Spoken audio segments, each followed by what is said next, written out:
Hi, my name is Myanmar and I would like to start my speech with a question. How many of you guys like tea or anything tea flavor? Many of us enjoyed it and know its benefit more or less.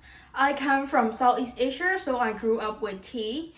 We breathe and thrive with tea, and so did our kings and queens of the past.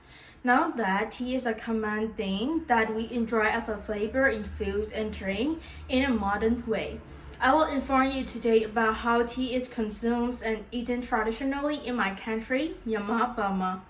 Today, tea has become popular, especially the matcha kind. Lots and lots of people love it so much that they have found a way to modify the green tea leaf into matcha and matcha powder. Further, creating matcha-related dessert and drinks like latte with lots of artificial and unhealthy drink. Drinking tea has become a beneficial drink that we have come to love. But there's another healthy way to consume tea rather than having it having it as an artificially motorized, less healthy flavor or powder. And it is to eat it. Hopefully, after today, you will know the proper way to eat tea leaf and the healthier benefit of it.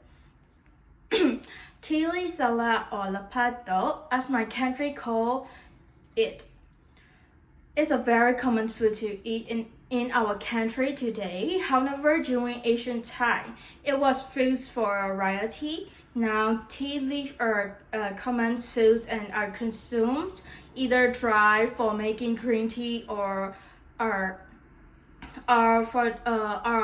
fragmented for eating tea leaf salad.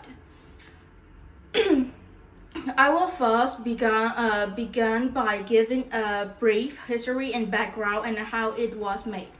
Then what we eat and how we eat it along with its benefits, and lastly a brief step-by-step on how to make it at home. Let's begin by talking about the history of our country green tea leaf. Fermented tea leaf grown from only the upper part of Burma were taken by the kings and were considered food for royalty. King used fermented tea leaf for religious, ceremonial tea and to have as a ceremonial dish. They would offer it as a religious offering to the Buddhist monks that they worship.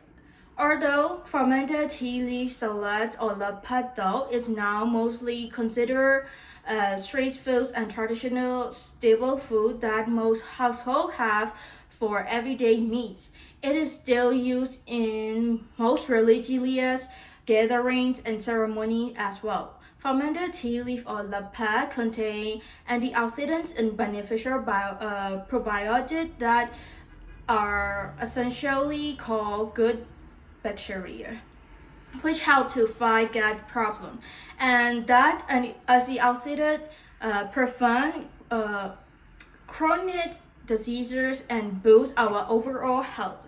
Enjoying a delicious bowl of lapa essentially boosts and give us protective compounds for our body. It also has a lot of fiber, so that this is another thing which help us with our gut. We would usually have it with dry string like this and mixed dry nut, this one, to enhance its flavor. They go so well and so delicious. This fermented tea leaf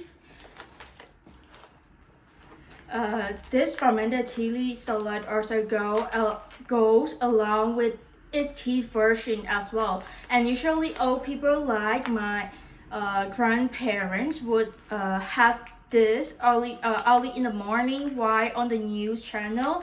But we teenagers sometimes have it with beer in our get together.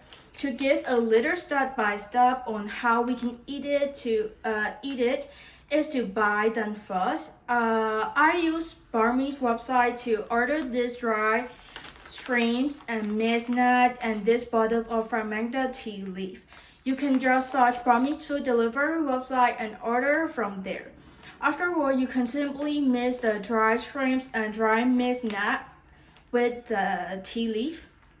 Allow with salt and lime for the flavor, and sometimes with fried onions or garlic, and enjoy. To conclude, I talked about the history of tea leaf and everything you have to know about their background. Then I talk about how we eat it and its benefit. And lastly, I explained how we can make it at home. To those of you who like tea and are fascinated by Southeast Asia delicacies, I would like to recommend everyone today to try out this dish at your own home, and hopefully with my speech, you know more about my country culture on tea leaf. Thank you.